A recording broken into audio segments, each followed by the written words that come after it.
Hey babes, welcome into my channel. I've been seeing a lot of information about the news crew that is currently in or were in the NASA space station with the astronauts that were stuck there, and the whole situation just seems ridiculous. So I wanted to talk about that today and also show some more images of the firmament and how Hollywood is essentially obsessed with the firmament. So let's get into it. These NASA astronauts have been stranded in space since June, so how do they have Christmas hats? NASA astronauts Butch and Sunny launched to the International Space Station aboard Boeing's Starliner for its first human test flight. Unfortunately, the mission ran into trouble, including issues with a set of thrusters and a helium leak in the propulsion system. After thorough diagnostics, NASA decided it was safest to return the Starliner to Earth without the astronauts. With them stranded aboard the ISS, are Butch and Sunny in danger? Not at all.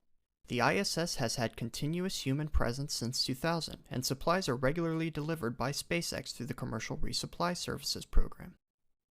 These missions launch every 2 months, delivering everything the crew needs, including some holiday cheer. The latest CRS mission launched on November 5th, 2024, likely delivering these festive Christmas hats. Want to catch a CRS launch yourself? Watch my full video on YouTube for all the details. I always tell people it's sort of like swimming, but it's also sort of like flying. Like there's no resistance. You can tell my crazy Einstein hair here. And you can do things that like a gymnast can do without any effort, without any training. And it's pretty fun. You're sort of flying through the lab. I mean, honestly, I've been up here long enough right now. I'm trying to remember what it is like to walk, because I haven't walked, I haven't sat down, I haven't laid down. You don't have to. You can just close your eyes and float where you are right here, and it's pretty incredible.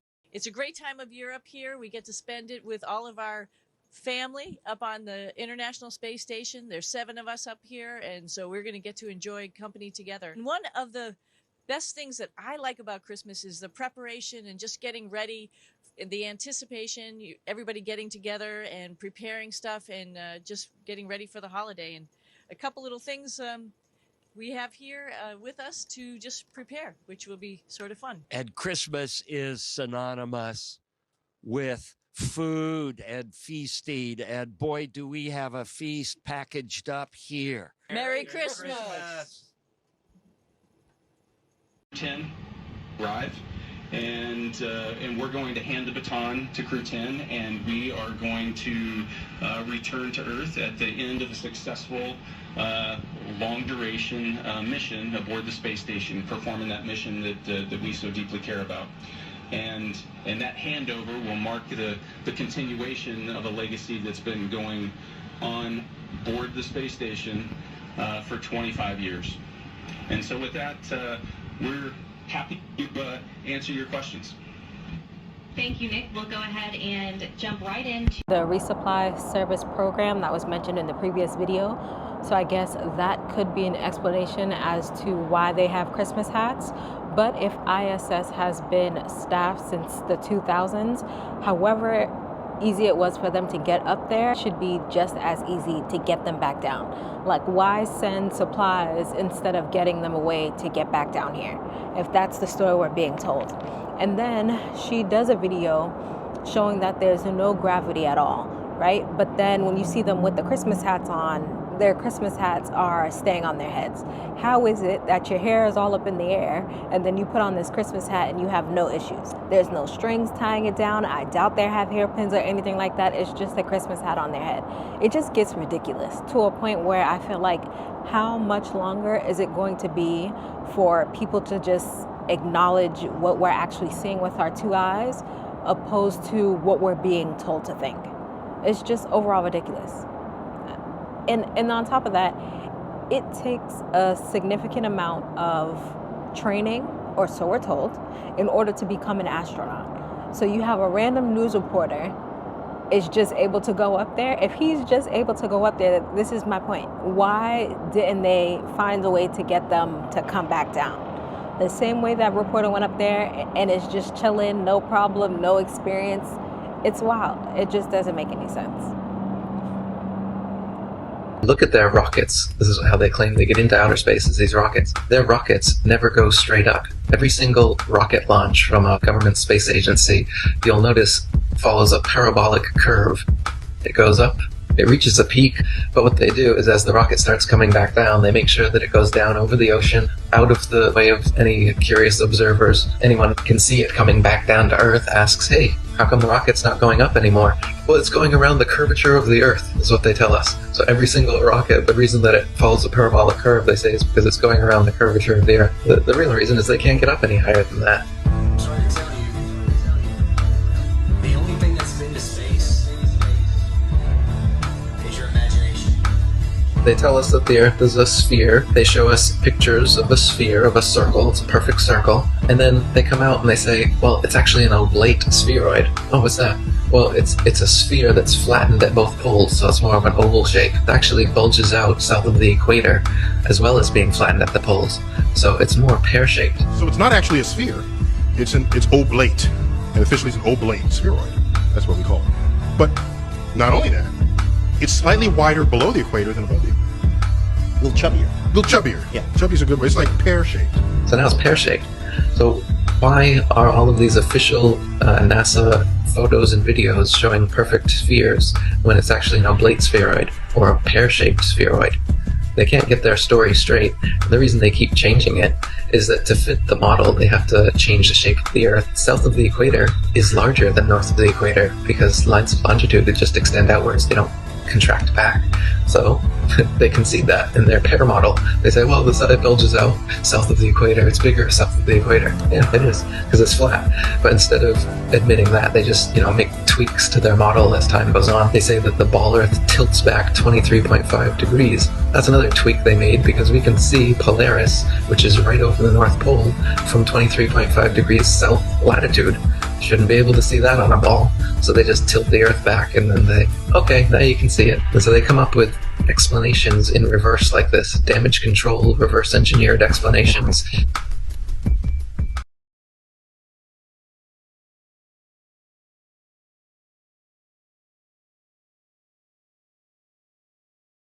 Reflection of the sun, and it looks like you can see it in 3 different areas bouncing off of the firmament. Tell me your name. Ruth Heath. Ruth, and how old are you today? 102. 102. So you were born in 1918. 1918. And we were just talking, and I asked you what shape the Earth is, and what did you say? What were you taught in school in elementary school? I was taught in school that the Earth was flat. And then what do you remember when they changed it to a globe? Well, when they changed it, I remember when they changed it, but I can't remember the date or anything like that. And did you believe them? Yes, I did. You did. Now, I was young. Right, and we all were told by people that we trust. That's right. Where did you go to school? Elementary school? I went to Spur Glen School in Hamden, Connecticut. I lived on a farm and grew up with all kinds of animals. No electricity. A big white farmhouse. Amazing. And we had to walk to school. We didn't have a bus to take us to school. We had to walk to school and walk home through all bad weather. It was, living on the farm was a life of... First of all, lad, we've got to get all these medieval ideas out of your head. Clear the way for new ideas. Knowledge of man's fabulous discoveries in the centuries ahead.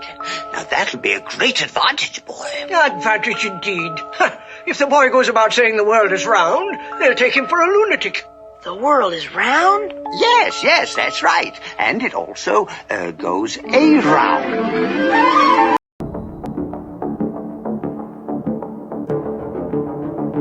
Even though they tell us there's nothing close to the edge, I thought I saw a tree out there somewhere. So many secrets. If I tell you the secret, do you promise not to tell anyone? It's past there. No. Not allowed to fly past that. Triangle of rocks. It's real. ever picture yourself? Look at all these towers. What are they for? It's past there. It's past the outer edge, boundary of memory.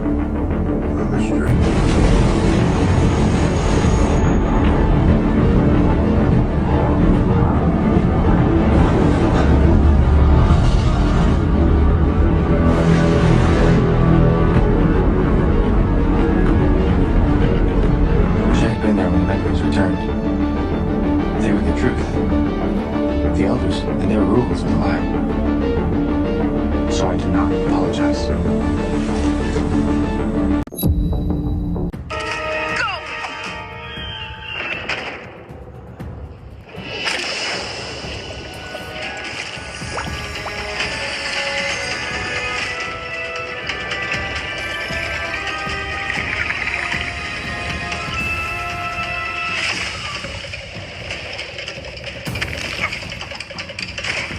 And he sticks the landing.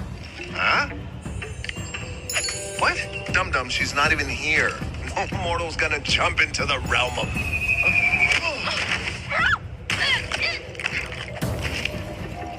Well, she's dead. Okay, let's get my hook.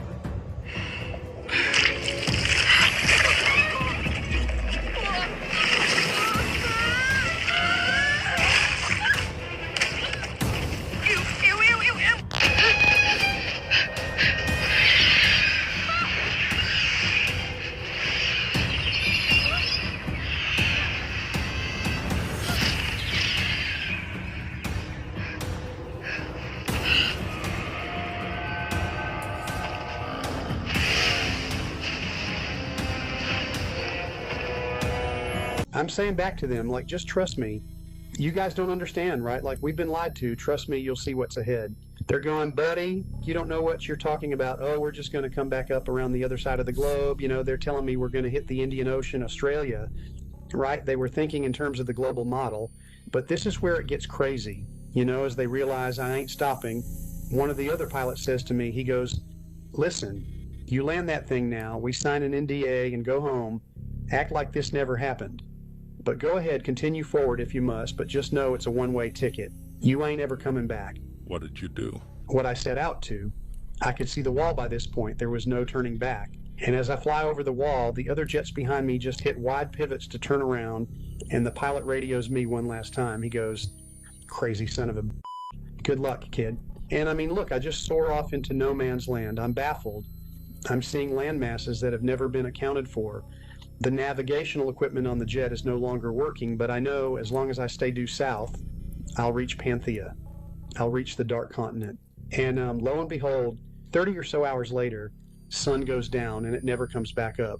I start to drop my altitude to get a better view, and there she was. I saw the dark lands. I saw everything that Hemington had spoke of. Look, I landed the jet on a clear landscape, and before I even had a chance to get out, there they were. The Pantheons Hemington spoke of, stepping in slowly. I mean, they were literally... It's clear that we live on a flat, non-rotating Earth and that we live in a realm, not space. And I'm gonna prove it to you. If you don't already use Haven, it's an awesome studying resource. It can pull up verses on specific topics. Everyone I've put onto this loves it. Isaiah 40:22, it is he who sits above the circle of the earth, who stretches out the heavens like a curtain and spreads them out like a tent to dwell in. And a lot of people are gonna say, oh, that's proof of the globe. No, it's not. The Hebrew word in this verse can be translated as circle or vault, indicating a rounded or arched shape. This suggests a reference to the dome or the expanse of the heavens. In Isaiah 22, he uses a totally different word for ball. He will surely wind you up tightly like a ball to be thrown into a wide land. Two different words used, and this is the only time that you see this word in the entire Bible. Proverbs 8:27, when he prepared the heavens, I was there. When he drew a circle on the face of the deep. Job 26:10, he has inscribed a circle on the face of the waters at the boundary of light and darkness. Verses in Genesis alone that have the phrase, face of all the earth. What does that make you think of? A watch. The face of a watch. Job 22:14, thick clouds enwrap him so that he does not see, and he walks on the circle of the sky. Matthew 4:8, again, the devil took him to a very high mountain and showed him all the kingdoms of the world and their splendor. Ezekiel 10:1, then I looked, and behold, In the firmament that was above the head of the cherubims, there appeared over them, as it were, a sapphire stone as the appearance of the likeness of a throne. Revelation 7:1. After this I saw 4 angels standing at the 4 corners of the earth, holding back the 4 winds of the earth. Job 22:14. Thick clouds enwrap him so that he does not see, and he walks on the circle of the sky. Remember, this is the same word that you can also translate to vault or arch. Here's just 3 verses that say, the world shall be stable, it shall not be moved. A lot of people love to say, oh, the Bible never said that the earth is flat, because it's not needed. When you read it and compare the verses, it's obvious. We 100% live in God's realm. The earth is round. No, it's flat. That's what I got, mama. And the sky you look at ain't nothing but a projector. Look at the sky. It's been the same nipple for the last 30,000 years. Same stars gonna keep forming the same damn way. So, and we moving. And we moving in circles. Yeah. Talking about the same stars keep floating. It's like, no, gang. Come on, gang. You tripping. You don't. You don't, gang. The star, that's illusion, gang. So if the world go to was Alaska flat, then. Go to Alaska and go over that ice wall. Go to Alaska and go over that ice wall. When you get to Alaska over the ice wall, where the sun don't shine, then you gonna see the other part. Right. I don't want to talk about that because the government gonna try to shut us down. Okay. Eddie Griffin, ladies and gentlemen. He has talked about the earth being flat for a long time. Let's get into he it. wants to go to outer space. It's like every other day. I need to go to outer space. What's out in outer space? Why y'all trying to go out there? And they never make it. The rocket ship hits the firmament, and the firmament stops it. Ain't nobody been to the moon. Ain't nobody been outside this giant cage that we're trapped in. The firmament is real. This is why rocket ships take off and they start shooting at an angle. They'll scrape the firmament and they always land in the ocean. Then they shoot some grainy film that they were on the moon. It scraped the surface of the firmament, landed. It's only one day, but the landing is like a week later. But that's when they show it. All the shit happened in one day. There's no satellites out there either, nigga. There's no satellites. You know, rockets, they have so many compartments that break off when you go. So how does the shit the same when it lands? Yeah. Same as it takes off. Or even the satellite. No, there's no satellites. They are hanging satellites in the firmament. This is a GPS system. And that's the permanent GPS system. They call it space. But the space between Earth and God is called the firmament. And until he opens that up, it's going to be continued. Firmament. That's called the firmament. It's in the Bible. Nothing will get through the firmament.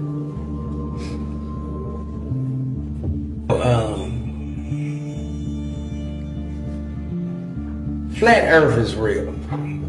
Hey, the world is not round. If it was, I could disprove this many times. But anyway, there's an ice wall around our 3-dimensional world called Earth that lays on a 2-dimensional plane. Right? But we're trapped in the center on this planet in an ice wall. This is why if you fly from anywhere on Earth to Australia, to Antarctica, why do you always have to fly to England?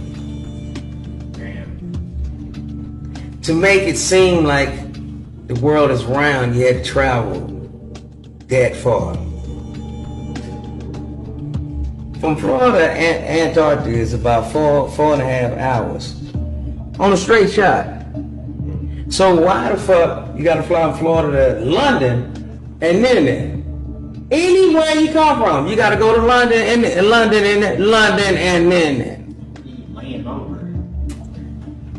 No, you're going to London because the reptilians there said you must come through there.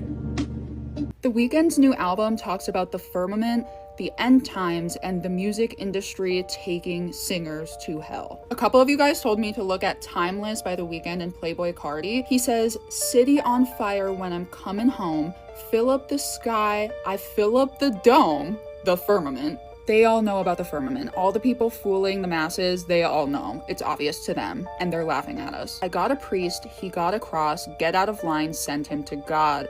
I shed a tear, pray for a loss, oh yeah. So the video for this has some really interesting visuals.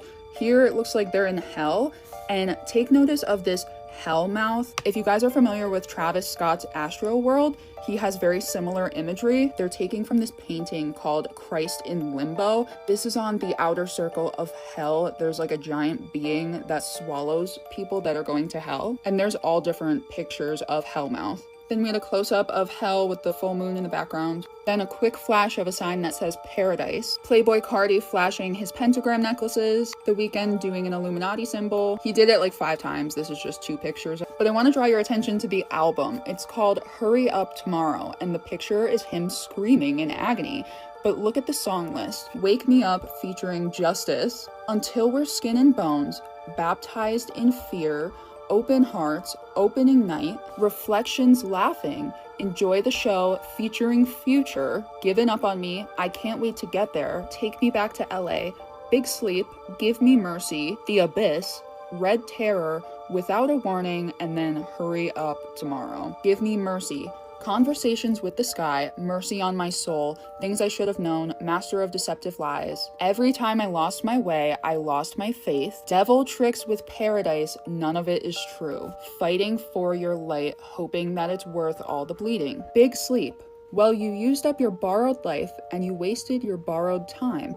Big sleep, you barely put up a fight, ready for the forever night. I can't wait to get there. The darkness keeps you shining. Just sign on the dotted line. I can't wait to get there. Guys, this is not just art. All Christians are screaming from the rooftops that we're in the last minutes of the end times. The entertainment industry has been putting subtle hints out, and now we have stuff that's this obvious. Stop listening to this crap and get right with Jesus. He is coming back soon.